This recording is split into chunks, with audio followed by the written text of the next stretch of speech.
Aujourd'hui, nous avons rendez-vous avec une auteure, compositrice, guitariste et accessoirement chanteuse. Son style musical, c'est simple, alors on va essayer de faire preuve d'imagination. C'est un petit peu comme si Lenny Kravitz avait eu 2 enfants avec Aretha Franklin. Le premier serait évidemment Bruno Mars. Et la deuxième, ça serait notre invitée. Alors vous allez me dire, ça c'est un teasing de malade. Et pourtant, il n'y a rien d'exagéré. Puisqu'elle a remporté, alors accrochez-vous bien, elle a remporté quand même 5 prix au tremplin national Blues sur scène. Et ça, c'est un record inégalé en 12 éditions. Et pardonnez du peu, mais c'est quand même la référence au niveau du concours national. À partir de là, tout s'enchaîne, puisqu'en 2010, elle sort son premier EP. Et ça, justement, on va en parler avec elle. Et elle, c'est notre invitée. On a rendez-vous avec elle. C'est Nina Attal. Nina, bonjour. Salut. Alors, première question déjà, est-ce qu'on se tutoie ou est-ce qu'on se vous voit? Je pense que se tutoyer, ce sera préférable. Ok, ouais, alors, ouais. c'est plus sympa. En plus, tu m'as dit que j'étais la petite sœur spirituelle de Bruno Mars, donc ouais, ça c'était ma que tactique. Tu as bien commencé dans l'interview là. Alors, en 2010, tu sors donc ton premier EP qui s'appelle, si je ne me trompe pas, Urgency. Exact. Quelques années après, tu portes quel regard sur ce premier essai? Eh ben, c'était un premier EP que j'aime toujours bien. Évidemment, le style, les goûts et puis la personnalité évolue et on s'affirme au fur et à mesure du temps dans sa musique. Mais voilà, j'avais fait ça avec le cœur et voilà, c'est un EP qui me plaît toujours, que je trouve plutôt sympa pour un premier CD. Voilà, plutôt fière de cet EP. Alors, ce qui ressort déjà dans cet EP, c'est qu'on remarque tout de suite qu'il y a beaucoup de travail autour des mélodies. Et ça, c'est une ouverture quand même qui est très importante pour le grand public. Est-ce que c'était une volonté? Ouais, écoute, ça me fait très plaisir que tu aies souligné ce point-là parce que c'est quelque chose pour moi, très important dans la musique. En tout cas, moi, personnellement, c'est ce qui me plaît quand j'écoute un artiste. Voilà, c'est de pouvoir retenir la mélodie puis la chanter tout au long de la journée, même si des fois c'est agaçant d'avoir une chanson dans la tête tout le temps. Mais donc, ouais, et j'aime... comme tu as dit, moi je viens de la soul, de la funk, du blues aussi, mais la pop musique, voilà, c'est quelque chose de fondamental pour moi. Et effectivement, d'écrire des belles mélodies qui puissent plaire aux gens. Et comme tu le dis, c'est ce qui ouvre ta musique au plus grand nombre, je pense aussi. D'ailleurs, parce que s'il y a quelque chose d'assez spécial avec toi, c'est le fait que tu exportes ta musique. Alors là, c'est assez dingue parce que c'est l'Allemagne, la Suisse, même la Chine d'ailleurs.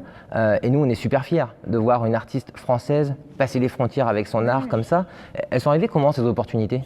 Elles sont arrivées, l'Allemagne, c'est... parce que je parle beaucoup de l'Allemagne parce que voilà, finalement, je fais la moitié de mes concerts là-bas tout au long de l'année. Ça a été une rencontre du coup avec mon tourneur que j'ai là-bas, mon tourneur allemand qui s'appelle Prime Tour. Et puis ensuite, j'ai sorti mon album Wa, donc peut-être on en parlera plus tard, mais en Allemagne aussi. Donc du coup, ça m'a ouvert pas mal de choses là-bas. Et la Suisse, là j'y suis partie notamment 3 semaines là, au mois d'octobre pour une tournée un peu spéciale avec d'autres artistes, une tournée Seat Music Session et c'était super. Et donc voilà, c'est à chaque fois des belles opportunités et effectivement c'est super de pouvoir exporter sa musique au-delà des frontières françaises, même si voilà, j'adore jouer ici aussi. Voilà, je suis partie au Canada aussi notamment, donc c'est important. Et donc tu t'exportes à l'étranger et puis ton aventure en plus elle est extrêmement rapide, c'est une éclosion qui se passe très très vite parce qu'en 2012, on peut même dire que l'aventure s'accélère parce que donc tu participes au festival de Montreux aux côtés de Céron et tu sors ton album Yellow 617. Et alors là, je dois t'avouer quelque chose. En écoutant cet album, j'ai eu une petite révélation parce que je me suis dit mais c'est pas possible, Nina Attal, elle est avant-gardiste. Pour me comprendre, on va écouter ça.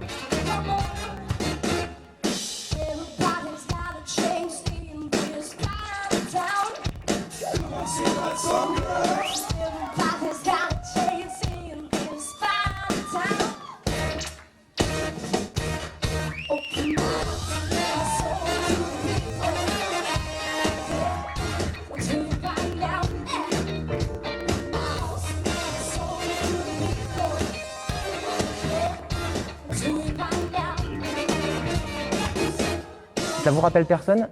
C'était pas anodin quand je t'ai dit que Bruno Mars pour moi était un petit peu ton petit frère spirituel. Parce que quand j'écoute la Nina Attal version 2012, j'ai l'impression d'écouter un petit peu ce que fait Bruno Mars en 2016. Alors, je ne sais pas ce que tu penses de sa musique et je ne sais pas si toi aussi tu vois le parallèle artistique, mais c'est perturbant. Ouais, bah écoute, ça me fait énormément plaisir parce que si tu veux, là, c'est le dernier album de Bruno Mars, tourne en boucle dans mon portable. Donc, c'est l'album que je pense que j'écoute 12 fois par jour en ce moment. Donc, ça me fait énormément plaisir que tu me dises ça. Moi, c'est un artiste voilà, que j'adore. Cette année, on a perdu, ça a été l'hécatombe. J'ai perdu mon idole, Prince, cette année et tout ça. Donc voilà, c'est quelqu'un qui me met un petit peu de baume au cœur. Et même si voilà, il y a gros débat, voilà, beaucoup de gens disent qu'il n'invente rien et que c'est du réchauffé, mais on s'en fout, c'est de la bonne musique. Et moi, ce qui compte, c'est d'entendre de la bonne musique. Donc peu importe qu'il invente quelque chose ou pas, ça fait plaisir de voir quelqu'un comme ça à la télé, à la radio, d'entendre ça. Et tout comme toi, il le fait bien, parce que c'est pas évident. Il le fait très très bien. Moi, voilà, c'est quelqu'un que j'adore, donc merci pour le compliment. Effectivement, de toute façon, c'est voilà, c'est de la funk. Je pense qu'on a cet amour pour la musique afro-américaine et on essaye de rajouter des petites touches un peu plus modernes et un peu plus personnelles là-dedans. Moi, ça se rapproche énormément de ce que j'ai envie d'être et de ce que j'ai envie de faire. Énormément. C'est effectivement une personne... je m'identifie beaucoup à lui parce que c'est ce que j'aimerais faire. Et sans le savoir, il s'identifie aussi un petit peu à toi. Ça, je sais pas, tu iras lui demander. Alors, on continue. Maintenant, on passe en 2013. Là, ça s'accélère encore un petit peu plus parce que tu fais la première partie de Chic dans un festival dans le sud de la France. Oui. Et est-ce que tu peux nous raconter l'incroyable rencontre qui s'est passée? Alors en fait, ça a été un peu un coup de bol parce qu'effectivement, j'ai fait donc 2 festivals à la suite. En première partie de Chic, donc c'était Festival de Sète et Festival de Vence, voilà, je leur fais un petit coucou.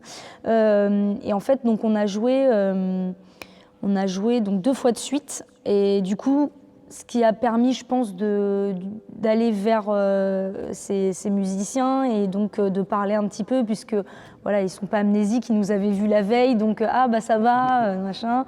Et c'est comme ça que la discussion a pu s'établir un petit peu avec eux, et notamment avec donc le bassiste qui s'appelle Jerry Barnes, et avec qui, à l'époque, donc j'ai parlé de mon prochain album que j'étais en train d'écrire et tout ça. Et lui m'a dit ah bah j'ai un studio à New York, envoie-moi tes maquettes et tout ça, j'écouterai, et puis voilà. On marquerait la banalité avec laquelle elle dit ça quand même. Mais non, mais parce que c'est surtout quelqu'un de sympa, quoi. Et c'est vrai que je pense pas que c'est tout le monde qui puisse te dire ah bah tiens, écoute, j'écouterai ce que tu fais, et encore moins de le faire vraiment. Donc c'est plutôt lui qui est sympa. Et voilà, et puis ça a matché, et on s'est retrouvés, je me suis retrouvée à New York à enregistrer l'album, et puis voilà, ça s'est fait comme ça. Et donc c'est là qu'est né donc ton deuxième album, qui s'appelle Wow, je prononce bien. Et dans cette chanson-là, il y a une magnifique chanson qui s'appelle Good Guy, et on va l'écouter tout de suite. I swear it's clear will I swear it's clear will I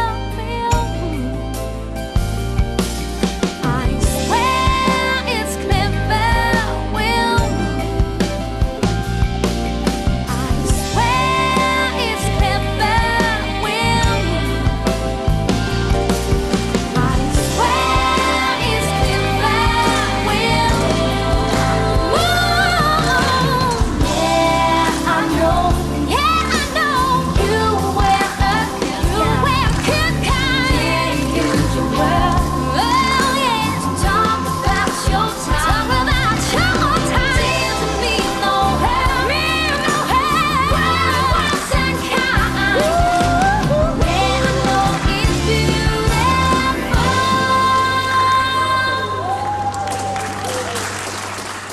Ce qui est rigolo avec ce titre-là notamment, c'est qu'on le retrouve également dans le dernier EP que tu as sorti qui s'appelle Verso. Oui.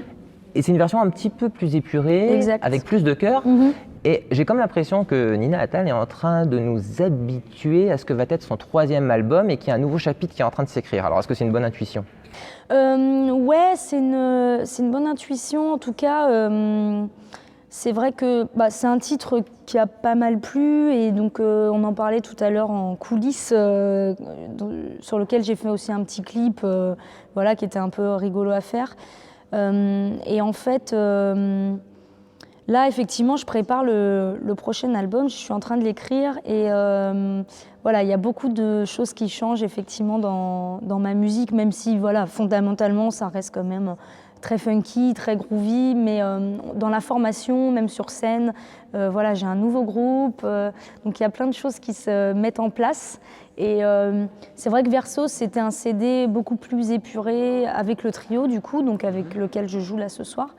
Parce que j'avais envie finalement de me retrouver un peu et de me mettre plus à nu vis-à-vis des gens qui m'écoutent et que ce soit ceux qui me connaissent, ceux qui me connaissent pas, mais du coup me mettre plus en danger entre guillemets et ça m'a fait beaucoup de bien. Et cet album-là, on pourra l'entendre en 2017, tu penses?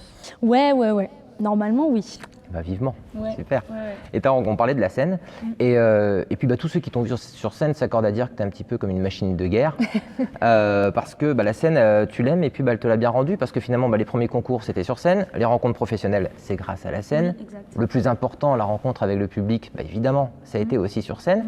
Et donc là, en parlant de scène, donc justement, là, tu proposes format trio acoustique. Ouais. C'est une nouvelle façon d'écouter Nina Attal. Ouais. Qu'est-ce que les personnes peuvent donc s'attendre à trouver sur scène? Du coup, quelque chose de plus, de peut-être plus en proximité avec les gens. Voilà, je parle plus peut-être voilà, des chansons et tout ça, ce que je fais pas forcément avec tout le groupe, parce que voilà, comme tu dis, moi, voilà, à partir du moment où je rentre sur scène, voilà, j'envoie le truc et j'adore ça et ça pète dans tous les sens et tout. Mais là, je voulais un truc beaucoup plus posé et d'être plus proche des gens. Et du coup, il y a quelques morceaux qui sont voilà, vraiment spécialement composés pour ce trio, pour jouer là sur scène avec le trio. Donc ouais, c'est vraiment une autre facette de moi, quoi. Parce que sur le coup, ça se ressent que tu es une travailleuse qui se repose pas sur ses lauriers. Non, j'essaye. Je pense que c'est important dans la musique, rien n'est acquis jamais. Et c'est comme dans la vie en général. Parce qu'on voit à travers ta carrière, il y a énormément de créations.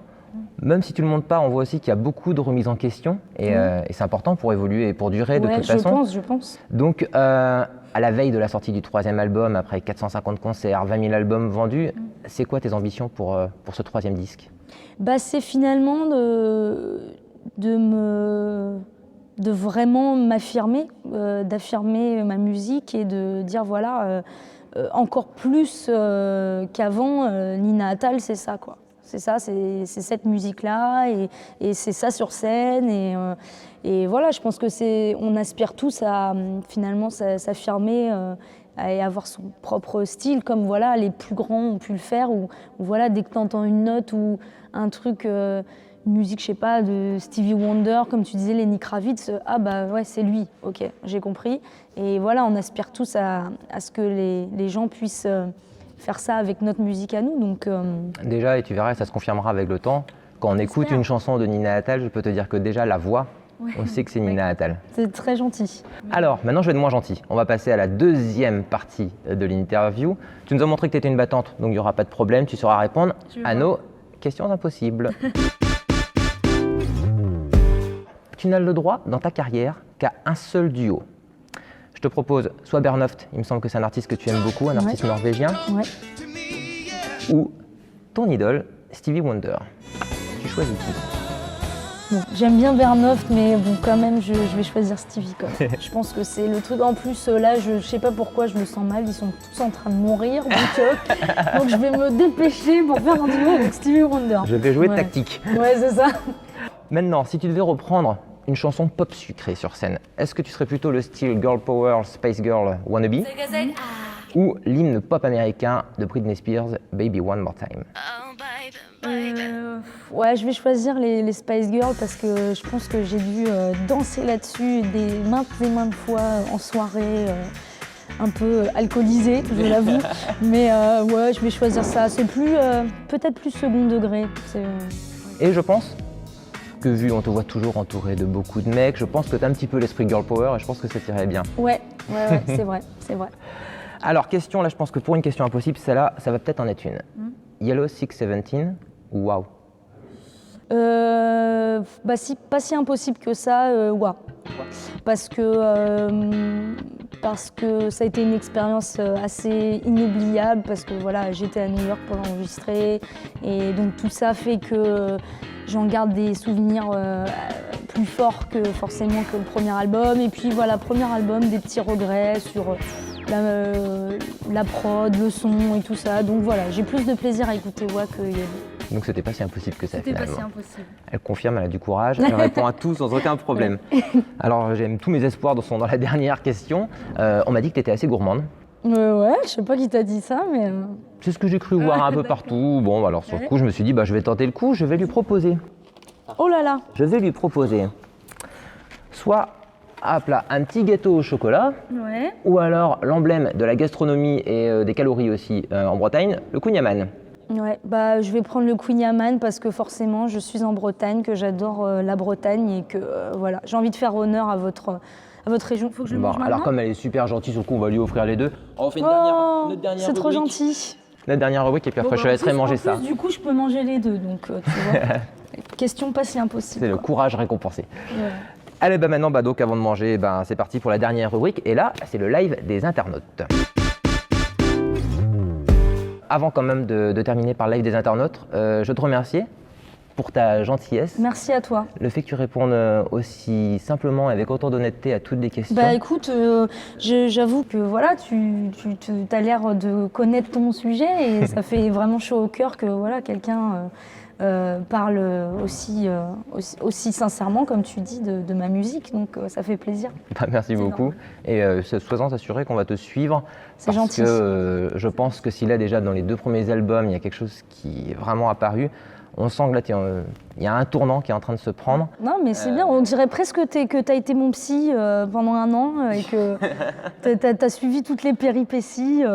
En tout cas, on a Chapeau. très hâte. Et je crois que sur scène, d'ailleurs, on va pouvoir entendre des nouvelles chansons. Ouais, alors ce soir, 1 ou 2. Mais sinon, en 2017, beaucoup plus, ouais. D'ailleurs, parlons promo. Donc, l'album Wow est toujours disponible. Oui. Et donc, évidemment, vous avez compris que Nina Attal, c'est une bête de scène. Donc, c'est le meilleur endroit Ouais, pour la puis- découvrir. Puis au-delà de ça, sans parler de moi, c'est important d'aller voir les concerts et de soutenir les artistes comme ça, parce que voilà, c'est comme ça que nous, on vit et c'est ça qu'on aime. Et je pense que c'est comme ça qu'on découvre vraiment un artiste et par ce qu'il fait sur scène. Et c'est très important. Donc voilà, au-delà de moi, allez voir les concerts. Et surtout quand un artiste se donne à 100% comme elle sur scène. Et d'ailleurs, toutes les dates apparaissent en bas de l'écran et puis elles sont mises à jour très régulièrement sur ton site ninaatal.com. Exact. Donc on est parti pour la dernière rubrique, le live des Ouais. internautes. C'est tout simple, c'est tout simplement ta chanson la plus populaire sur Spotify. D'après toi, c'est quelle chanson? Ouais, je pense du coup que c'est Good Guy parce que voilà, j'ai toujours eu pas mal de retours positifs sur cette chanson et Elle est pas loin, elle est pas et loin. c'est pas la première. Ah, c'est pas celle-là. La première, c'est My Soul Won't Cry No More. Oh la vache, ouais, donc c'est vieux. C'est une surprise, ça, hein. C'est l'EP, ça. Ouais, c'est il y a longtemps. Donc on va l'écouter, mais avant, je vais profiter de ta gentillesse, parce que tu en parlais justement de Good Guy, Ouais. et je dois avouer que j'aimerais bien, si tu es d'accord, avoir un petit bout a cappella de cette magnifique chanson. Ça sera l'occasion pour vous de la découvrir, et je rappelle l'EP Verso qui est disponible donc, sur toutes les plateformes de téléchargement légal, qui est un très très bel EP et qui en dit long sur ce qui nous attend dans le 3e album. T'es d'accord? Ouais, je pose mes petits gâteaux. Alors. Lord, I wanna talk to you. Why be so cruel? You might be a fool. Nobody else ready to die. Oh, why still alive like a knife? You in heaven didn't earn to live so soon. I wanna dedicate this song for you. Yeah, I know you won't be a good guy. You did a huge work. J'ai un trou de mémoire. Et c'est sur Spotify pour écouter la suite, et maintenant, on regarde. donc. C'est dur a cappella sur la musique. En fait, tu te dis, attends, c'est quoi ça? Bon, ça va, vous avez eu un petit extrait. Et pour écouter la suite, vous allez sur Spotify, comme ça, clac, elle passera numéro 1. Et en attendant, on écoute le numéro 1, My Love Won't quoi, My Love? Mais tu vois, toi aussi, Et t'as voilà, moi aussi je suis perturbé. My Moi, tu soul won't cry viens de no chanter more. devant moi à cappella comme ça, alors évidemment, je suis My soul perturbé. won't cry no more. My Soul Won't Cry No More. Yes. C'est parti, à bientôt. Merci Ciao. Nina. Merci.